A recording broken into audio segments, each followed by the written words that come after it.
você não está utilizando o que a gente chama de habilidades transferíveis. O que é isso, Gerson? Ou seja, se você trabalhou como garçom, né? Será que é interessante colocar como garçom no currículo? Penso que não. Exceção. Se você só tem essa oportunidade. Se você realmente não tem nada de vamos dizer assim, de experiência profissional. Zero, zero, zero, zero, zero. Daí eu colocaria alguma coisa que não tem a ver com a vaga de trabalho, né?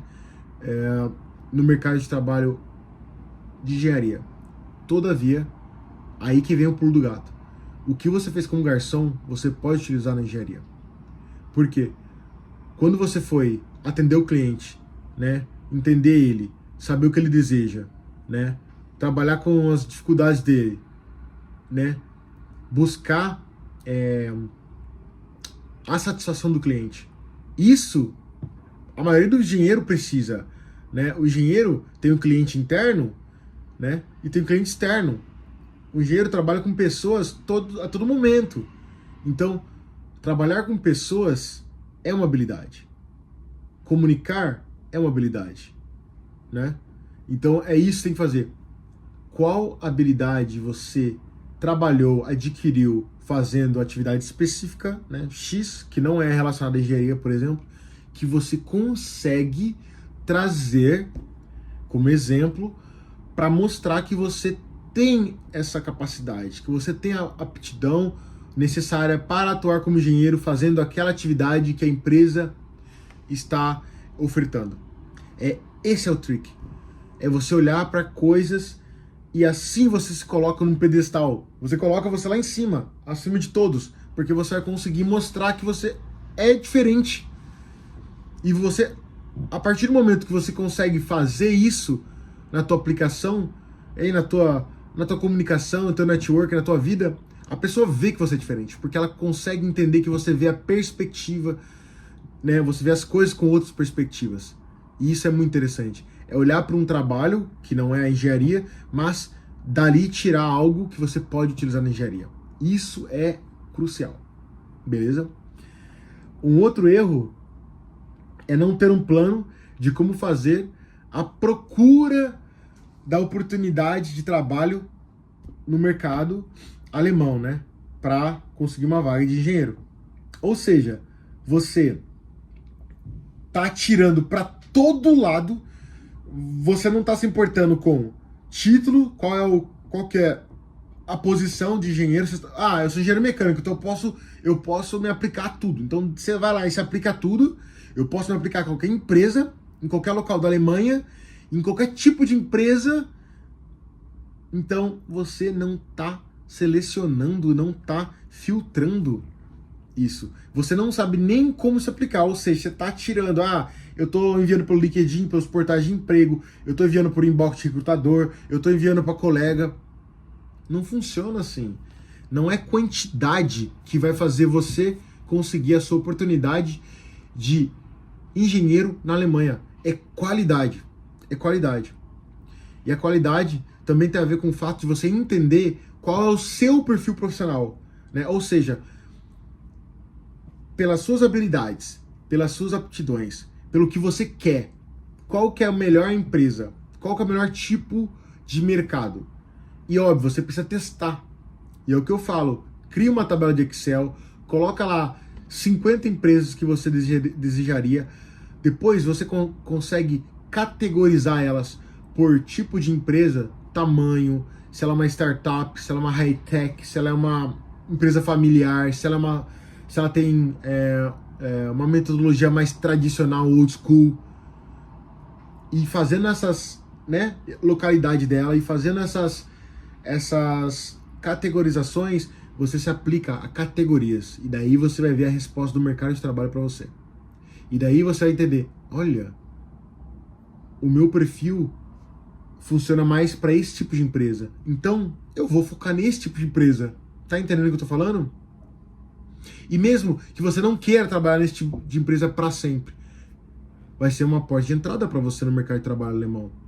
Então, primeiro você precisa entender qual que é o mercado, né? Qual que é o nicho dentro do mercado de trabalho alemão que tá te aceitando, que precisa do teu perfil profissional. É óbvio, dentro do seu plano de carreira, você constrói isso e faz acontecer.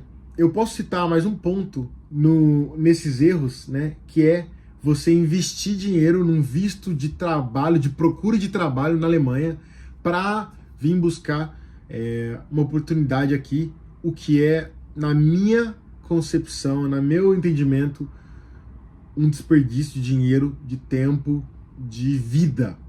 Por quê?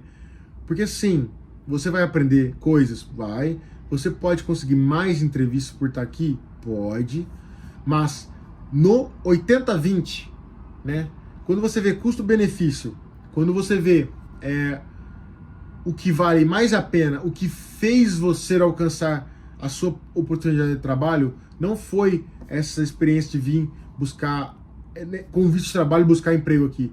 Porque a gente não vai bater na porta da empresa e entregar o currículo. Você vai fazer o mesmo processo que todo mundo, tá bem?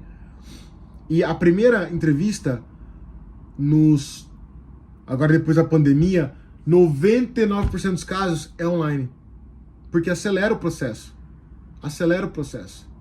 Entendeu? É uma filtragem inicial, sua documentação. Gostaram? Primeira entrevista online, para não perder tempo. Eu não vou nem sair, é aquele pensamento do gestor, eu não vou nem sair de casa. Eu já vejo se ele tá de acordo, se ele ou ela, né, esse profissional, tá de acordo com o que eu busco ou não. Opa, tá de acordo. Agora, na segunda entrevista, daí seria uma possibilidade de ir na empresa. E é isso que eu falo para vocês. Se vocês estão se aplicando da maneira correta, vocês vão estar conseguindo receber... Nossa, eu usei gerúndio aqui, né? Vocês vão conseguir receber várias propostas de entrevistas. Fez as primeiras entrevistas, você vai sentir, caramba, seria muito bom se eu pudesse estar lá. Detalhe, tem empresa que paga a sua viagem do Brasil para a Alemanha para fazer entrevista, tá? Então, fica tranquilo. Mas, se você tem essa possibilidade... Imagina, você está sendo bombardeado de primeira entrevistas e está passando para a segunda etapa, para a terceira etapa. Só se você tivesse uma quantidade considerável, vamos dizer assim, entre 3 ou 5 entrevistas de emprego, né, de uma segunda e terceira fase, que eu pensaria em me aplicar para um visto. Para ser sincero mesmo, como brasileiro, e a gente tem 3 meses de visto, vamos dizer assim, de turista na Alemanha, eu me aplicaria, colocaria as entrevistas em 1 a 2 semanas, né? E, claro, fazer um plano se elas fossem próximas, no local próximo, e eu faria a entrevista nessa 1 a 2 semanas, né? E não gastaria dinheiro com visto, com procedimento de aplicação. Pensa na loucura. Não. Eu focaria muito mais em como me aplicar, em me aplicar online, em juntar conhecimento e entender se, por exemplo, eu não estou passando para segunda ou terceira fase porque eu não estou lá, é isso? O que eu estou ouvindo dos recrutadores? Né? O que eu estou ouvindo deles? Isso você pode ponderar depois para as próximas oportunidades, entendeu? Se você conseguir uma oportunidade ou outra e depois não passou nas próximas fases, tá tranquilo, você vai conseguir mais. Você só tem que entender qual que é o mercado de trabalho que quer te abraçar, tá bem? O último ponto aqui, não menos importante para finalizar o vídeo, é entender as barreiras linguísticas e diferenças culturais. Então, nós como engenheiros, né, querendo trabalhar na Alemanha, quais são nossas barreiras linguísticas? Ser sincero, você é engenheiro, você é benquisto. A Alemanha precisa de você, precisa de nós. Então, ela está baixando barreira. Ela está baixando barreira em relação a reconhecimento de diploma, idioma, burocracia com documentação, várias coisas. Mas o que eu quero dizer aqui para você é entendimento da barreira linguística, ou seja, comunicação no dia a dia, ou seja, oportunidades das vagas. Por quê? Porque a empresa, ela quer sim te ajudar. Ela quer você. Só que ela precisa saber que você está disposto a ajudá-la, no caso, a resolver o problema que ela tem. Então você precisa, com certeza, visando morar na Alemanha, você precisa com certeza mostrar que você está buscando o aprimoramento do idioma, por exemplo, né? E você precisa saber que se aplicando para várias oportunidades que tem como, por exemplo, uma empresa língua materna alemã, você tem, sim, uma menor chance de passar para as próximas fases, você tem, sim, uma chance de ter um período de adaptação bem difícil, né, como eu tive um período bem complicado, bem desafiante, mas se você tem resiliência e você realmente quer fazer acontecer e você age especificamente e adapta o teu plano, tá tudo certo, beleza? Mas você precisa entender o que a empresa realmente precisa. Por que a empresa me contratou eu tendo alemão básico, eu realmente falando básico, eu indo lá com frases gravadas, e por que ela me contratou? Alguma coisa tem. É porque eu tava estudando alemão? É porque eu mostrei que estava interessado na cultura alemã, falei sobre a cultura alemã? É porque eu tentei falar alemão mesmo com o alemão quebrado?